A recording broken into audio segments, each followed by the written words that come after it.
I've called this video Teacup, Christological Hebrew and Septuagint Grammar.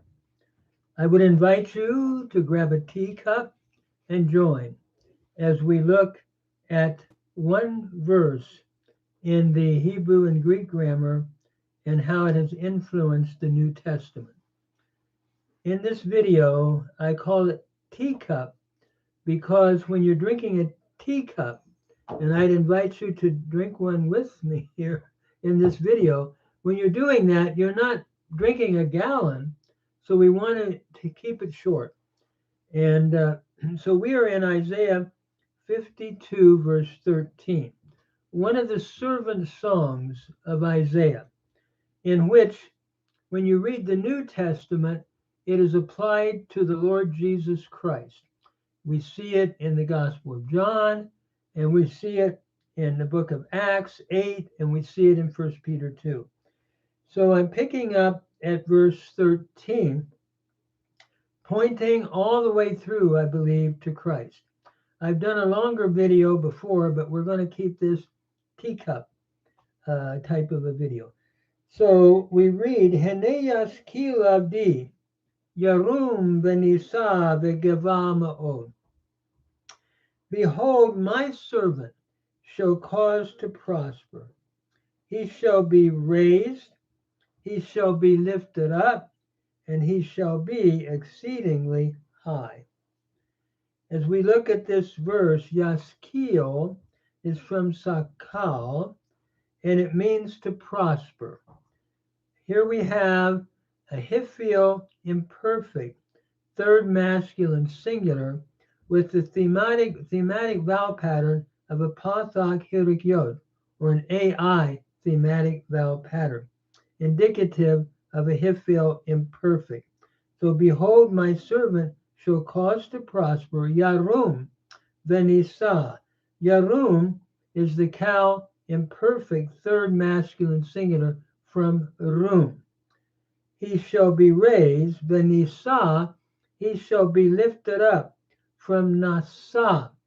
It's a Nifal perfect third masculine singular from Nasa, with the Vav that turns it over, the Vav Hafik or the Vav conversive, and puts that perfect into the future. He shall be raised, and he shall be lifted up, v'geva ma'od, and he shall be exceedingly high.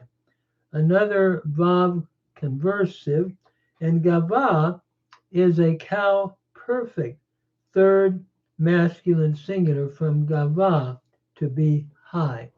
Looking at, I believe, the exaltation of Jesus Christ in his resurrection, in his being lifted up to heaven, in his ascension, and then in his final glorification, seated at the Father's right hand.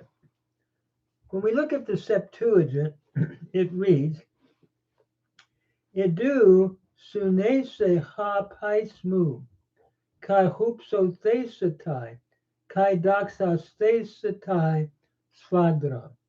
Behold, my servant shall understand, and he shall be exalted, and he shall be exceedingly glorified. Here we have sunese from suneemi, the future indicative active, third person singular from suneemi. He shall, my servant shall understand, he shall be exalted. The root is hupsao, it's the future indicative passive, third person singular from hupsao. Notice the theta, eta, sigma gives it away as a future passive. He shall be exalted, and he shall be exceedingly glorified. Doxasthesatai from doxazo, another future indicative passive, third person singular from doxazo, again with that theta, eta, sigma, which is your future passive. You think of luo, we would have luthesamai, luthese, luthesetai, if we were using the pattern of lua, which many grammarians use. So we're looking at the exaltation of Jesus. It is interesting in the book of John, in John chapter 3, Jesus is recorded as saying, as Moses lifted up the serpent in the wilderness, so must the Son of Man, hupsothenai, be lifted up. Here we have the same root, hupsao, to lift up. Jesus is looking at the cross and being lifted up into glory. Then we also have it in chapter 12 in verse 32. And I, if hupsotho, if I be lifted up out of the earth, I will draw all to myself. Again, hupsao, the same verb is used by John that's used in the Septuagint in 52, the verse that we're looking at. Then we have the glorification.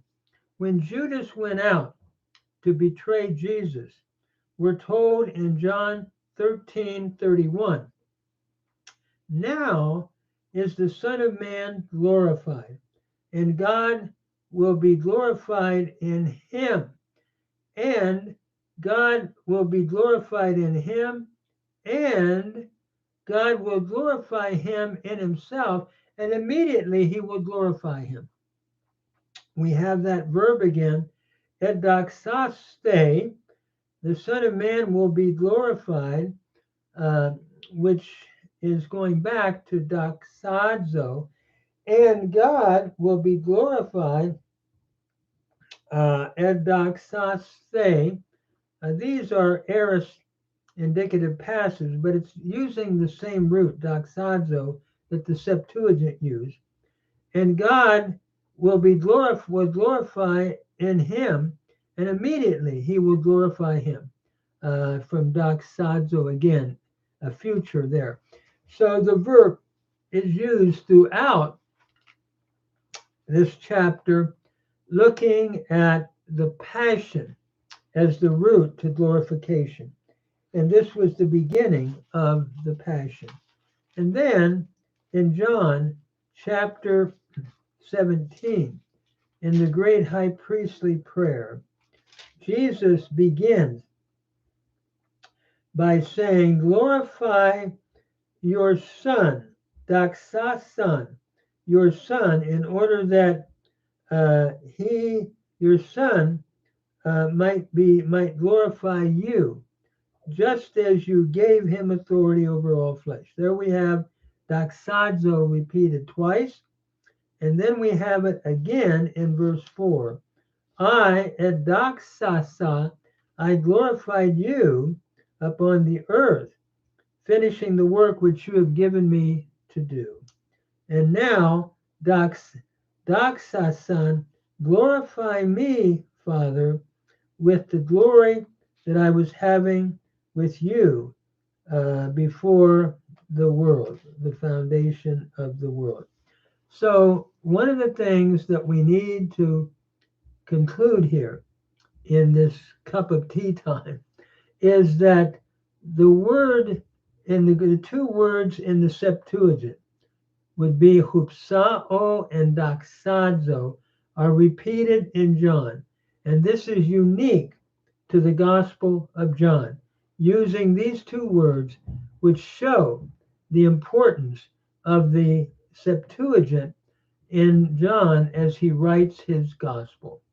And let us worship the Lord, who was willing to be lifted up upon the cross, and then was lifted up in the glory, and his passion became the root to glorification, and the Father has restored him to that glory that he shared with him from all eternity.